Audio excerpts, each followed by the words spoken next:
Un día después de elecciones presidenciales para esta nación, para Estados Unidos. No sé cómo se escuche esto para algunos, pero no me preocupa quién quede de presidente en esta nación. Ahora, no me preocupa, no quiere decir no me interesa. De antemano sé que va a ser ganador aquel que Dios, de una manera soberana, permita que quede para cumplir sus propósitos. ¿Cuáles propósitos? Bueno, no lo sé. Quizás no lo sabremos, pero podemos confiar en el Señor.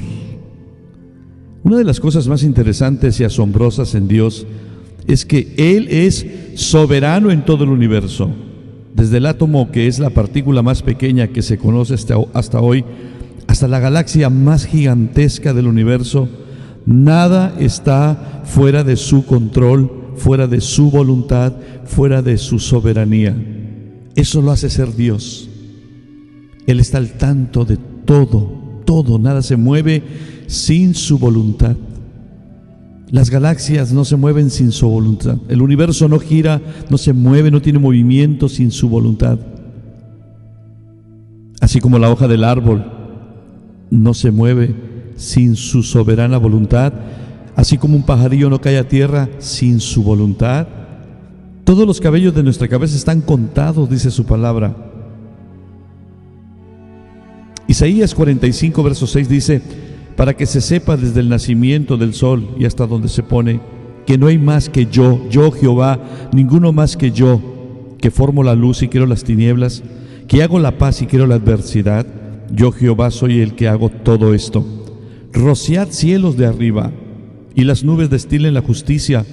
Ábrase la tierra, y prodúzcase la salvación y la justicia. Háganse brotar juntamente. Yo Jehová lo he creado. ¡Qué asombroso! Proverbios 16:33 dice: la suerte se echa en el regazo, mas de Jehová es la decisión de ella.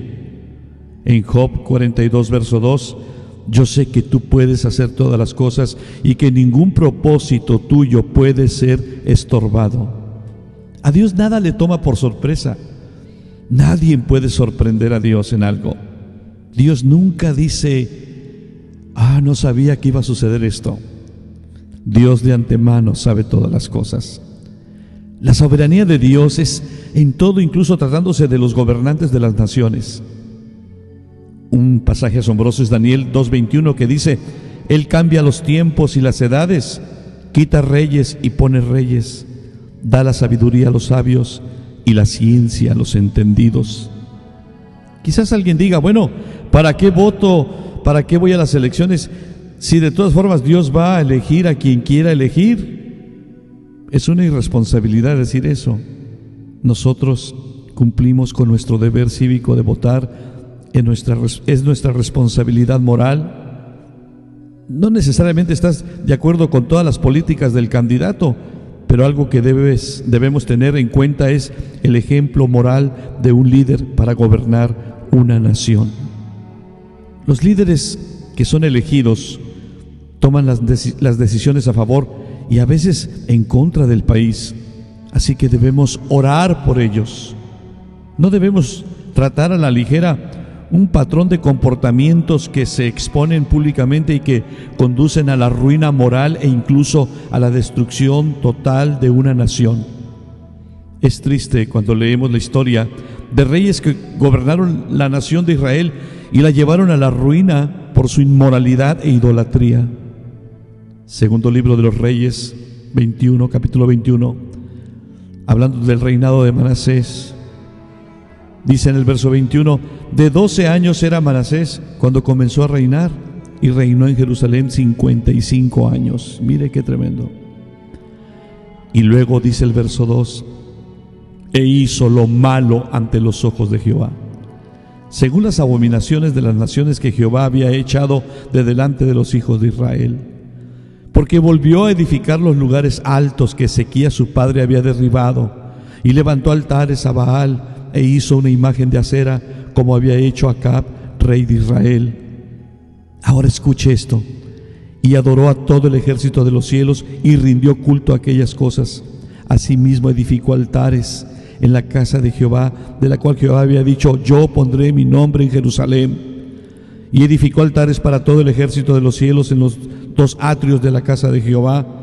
Y pasó a su hijo por fuego, y se dio a observar los tiempos, y fue agorrero, e instituyó encantadores y adivinos, multiplicando así el hacer lo malo ante los ojos de Jehová para provocarlo a ira.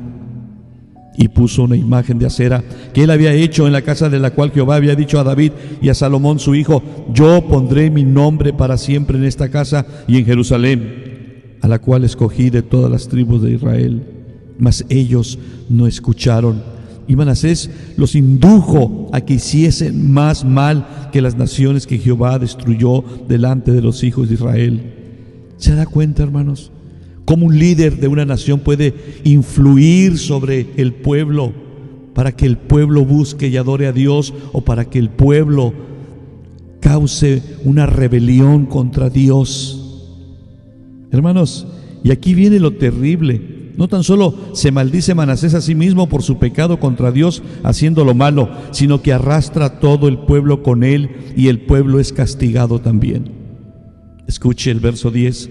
Habló pues Jehová por medio de sus siervos los profetas, diciendo: por cuanto Manasés rey de Judá ha hecho estas abominaciones, ha hecho más mal que todo lo que hicieron los amorreos que fueron antes de él, y también ha hecho pecar a Judá con sus ídolos.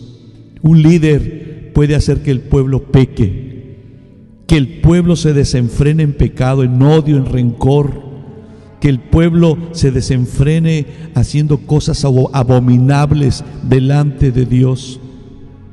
Por tanto, dice el verso 12, así ha dicho Jehová, el Dios de Israel: he aquí yo traigo tal mal sobre Jerusalén y sobre Judá, que al que lo oyere le van a reteñir sus dos oídos. Vino algo terrible en la nación. Todo viene corriendo desde la autoridad que está al frente liderando a ese pueblo. Si es corrupto, la corrupción correrá hacia el pueblo. Pero si es temeroso de Dios, ese temor a Dios va a fluir hacia el pueblo. El verso 13 dice: extenderé sobre Jerusalén el cordel de Samaria y la plomada de la casa de Acab, y limpiaré a Jerusalén como se limpia un plato que se friega y se vuelve boca abajo. Note que el anhelo y el deseo de Dios es la purificación de una nación, de un pueblo. Pero si el líder que está al frente es corrupto, si el líder que está al frente coquetea con el pecado, con la maldad, y coquetea con las cosas de Dios, haciendo ambas cosas y trayendo una mezcla, es juicio para él y para el resto que lo sigan. Algunos no creen que Dios puede darle la espalda a una nación. Dios puede darle la espalda a Estados Unidos. Por su arrogancia, por su altivez, por su prepotencia, por su indiferencia, por su pecado, Dios puede dar la espalda.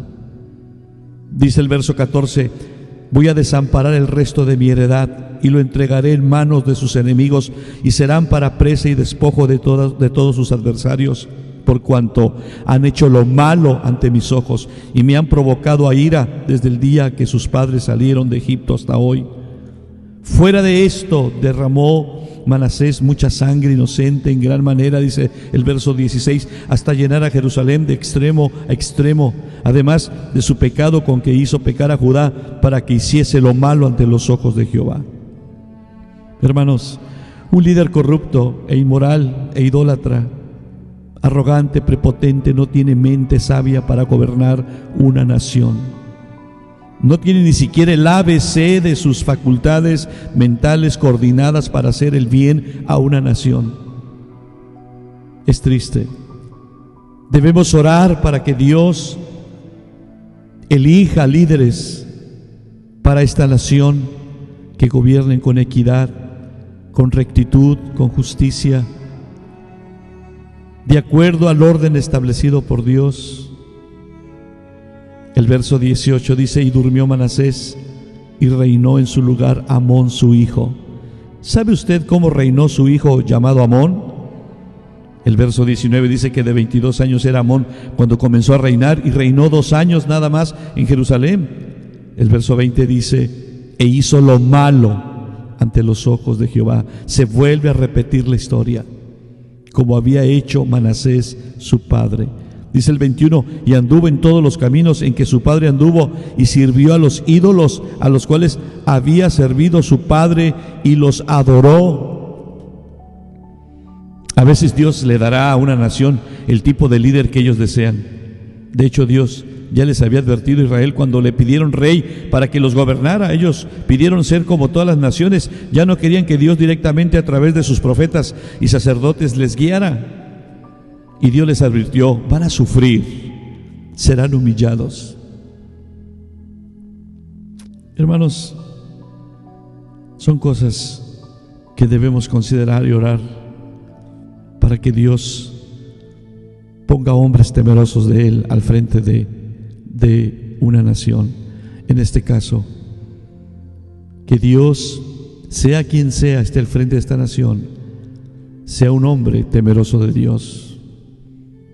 Romanos 13 enfatiza la importancia del buen gobierno y del mantenimiento de la justicia. Romanos 13, verso 3, dice que los magistrados no están para infundir temor al que hace el bien, sino al malo. ¿Quieres pues no temer la autoridad? Haz lo bueno y tendrás alabanza de ella, porque es servidor de Dios para tu bien. Esto no lo saben muchos gobernantes. Están puestos ahí porque están como servidores de Dios, no servidores de los hombres, son servidores de Dios. Si es temeroso de Dios, va a gobernar con equidad, pero si no lo es, Él va a responder el día del juicio. Él va a rendir cuentas por su gobierno, su mal gobierno. Se le olvidan a los gobernantes que son servidores de Dios. El sistema de gobierno humano es establecido por Dios para controlar y castigar la maldad en las naciones. El siguiente verso: pero si haces lo malo, teme, porque no en vano lleva la espada, pues es servidor de Dios, una vez más, vengador para castigar al que hace lo malo. Bueno, aquí en esta nación traen los policías pistolas, traen armas para castigar al que hace lo malo, aquel que pasa los límites y es merecedor, aunque ha habido en algunos casos algunos abusos que ya hemos sabido. Pero así es esto, por lo cual es necesario estarle sujetos, dice el verso 5, no solamente por razón del castigo, sino también por causa de la conciencia. Faraón, aunque era un hombre que no temía a Dios, aún así, él sin saberlo, era servidor de Dios. Dios lo usó para sus propósitos, para con el pueblo de Israel. Dios dice, yo tengo propósitos que cumplir con esta nación de Estados Unidos. Y Dios dice, el líder que esté al frente tiene que hacerlo con ese fin, para cumplir mis propósitos, no los suyos, no los del pueblo, mis propósitos, dice Dios. Si no lo hace, va a rendir cuentas de ello. Luego de que la reina de Saba visitara a Salomón en Jerusalén, le dijo en el primer libro de Reyes 10, verso 9, Jehová tu Dios sea bendito, que se agradó de ti para ponerte en el trono de Israel, porque Jehová ha amado siempre a Israel, te ha puesto por rey, para que hagas derecho y justicia. Es lo que tiene que hacer un líder de una nación, derecho y justicia. ¿Qué debemos hacer nosotros como pueblo de Dios ahora, un día después de elecciones? Vienen días difíciles. Bueno, debemos orar por aquellos que están contando los votos, orar para que las cosas sean con equidad, que se hagan las cosas bien, de una manera correcta. Orar por el presidente que quede al frente de esta nación y pedirle a Dios que haga derecho y justicia a través de ese hombre, que sea temeroso de Dios. Si no lo es hasta el día de hoy, que lo sea a partir del día que él tome su cargo. Con las elecciones de ayer martes 3 de noviembre se esperan cosas terribles después de este día, es lo que están diciendo. Protestas, marchas, disturbios, descontento de la gente. Serán días de gran tensión hasta que se sepa quién fue el ganador y quizás continúen los problemas. Lo mejor que la iglesia puede hacer, lo mejor que todo creyente verdadero, todo cristiano debemos hacer es orar para que esta nación se vuelva a Dios, orar para que Dios ponga un hombre temeroso de Él al frente de esta nación. Si no lo es ahorita, que lo sea a partir de cuando Él tome su cargo. Quedan días todavía para que la iglesia intercedamos y clamemos a Dios para que Dios establezca para gobernar esta nación los próximos 4 años un hombre temeroso de Dios. Y de esa manera es la forma más cívica y moral y espiritual que podemos hacer, tomar. Esa es una actitud que podemos tomar delante de Dios para favorecer o recibir el favor de Dios para esta nación. Dios les bendiga, hermanos. Que tengan un día bendecido.